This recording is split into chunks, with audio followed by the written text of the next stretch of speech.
जब तक बाबा साहब जीवित थे कांग्रेस ने उन्हें अपमानित किया, उनकी याद तक मिटाने की कोशिश की।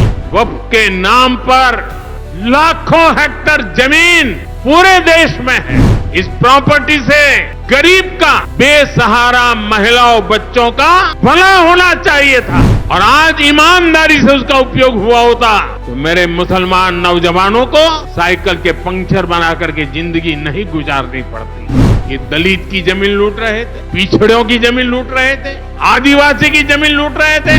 सैकड़ों विधवा मुस्लिम महिलाओं ने भारत सरकार को चिट्ठी लिखी, तब जाके कानून की चर्चा आई। वक्फ कानून में बदलाव के बाद अब ये गरीबों से जो लूटा जा रहा है वो बंद होने वाला है। पहली बार मध्य भारत का सबसे एडवांस 3 टेस्ला MRI। सारी स्कैनिंग 6 से 10 मिनट में हो जाती है, जहां आम MRI मशीन 45 से 1 घंटे लेती है। GT diagnostic, near Nehru Nagar square, Priyadarshini परिसर, भिलाई।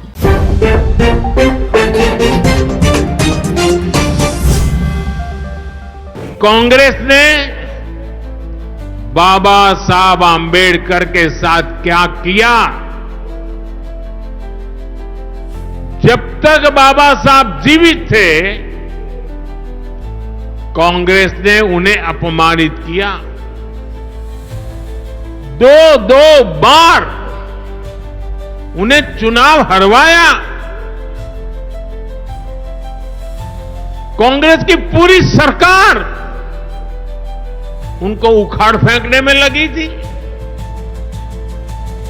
उनको सिस्टम से बाहर रखने की साजिश की गई।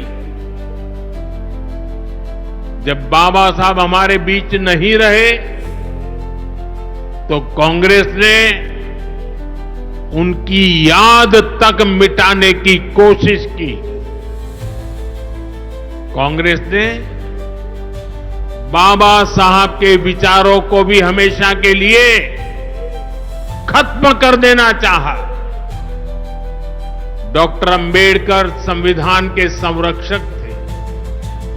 कांग्रेस संविधान की भक्षक बन गई है।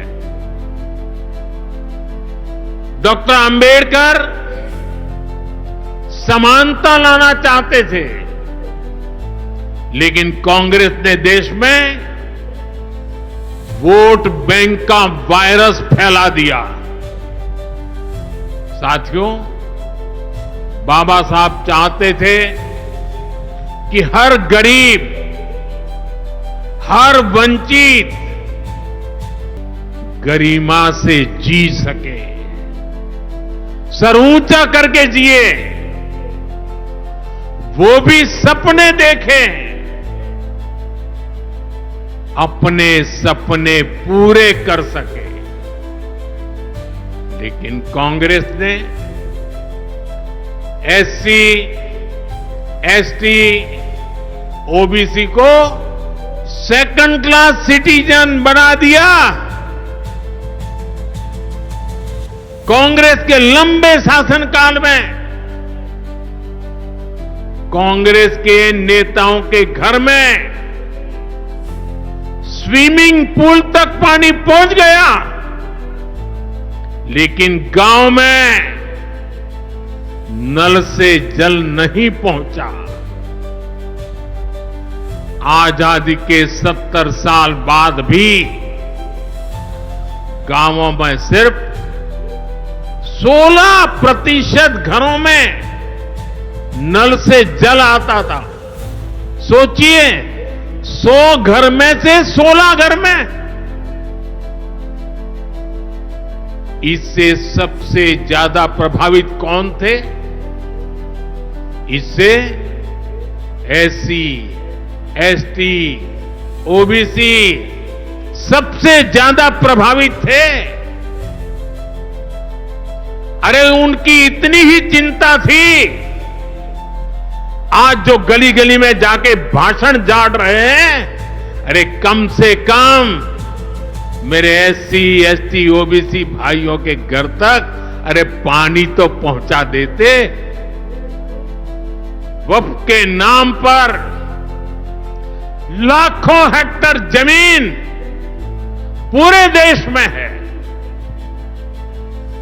इस जमीन, इस प्रॉपर्टी से गरीब का, बेसहारा महिलाओं बच्चों का भला होना चाहिए था। और आज ईमानदारी से उसका उपयोग हुआ होता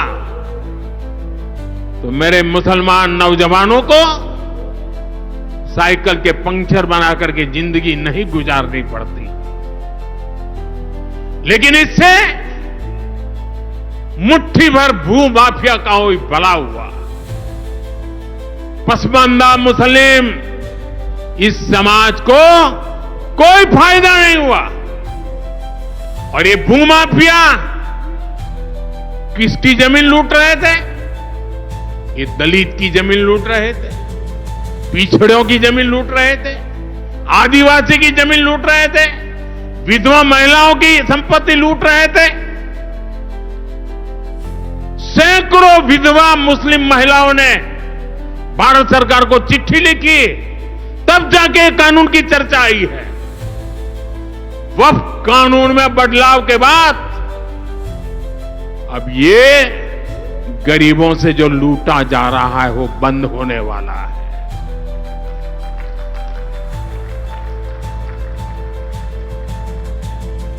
और सबसे बड़ी बात, हमने एक बहुत बड़ा जिम्मेदारीपूर्ण महत्वपूर्ण काम किया है। हमने इस वक्फ कानून में एक और प्रावधान किया है। अब नए कानून के तहत,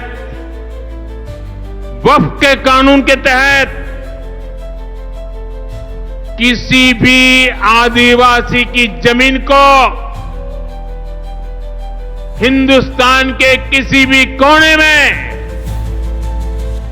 आदिवासी की जमीन को, उसके घर को, उसकी संपत्ति को ये वक्फ बोर्ड हाथ भी नहीं लगा पाएगा। ये आदिवासी के हितों की रक्षा करने का, संविधान की मर्यादाओं का पालन करने का हमने बहुत बड़ा काम किया है। स्पर्श मल्टी स्पेशलिटी हॉस्पिटल बेहतरीन कार्डियोलॉजी की सुविधा, एक्सपर्ट डॉक्टर के साथ ही दे रहा है एम्बुलेंस के लिए टोल फ्री नंबर की सुविधा 08030091616। स्पर्श मल्टी स्पेशलिटी हॉस्पिटल, एक एहसास अपनेपन का। तिरंगा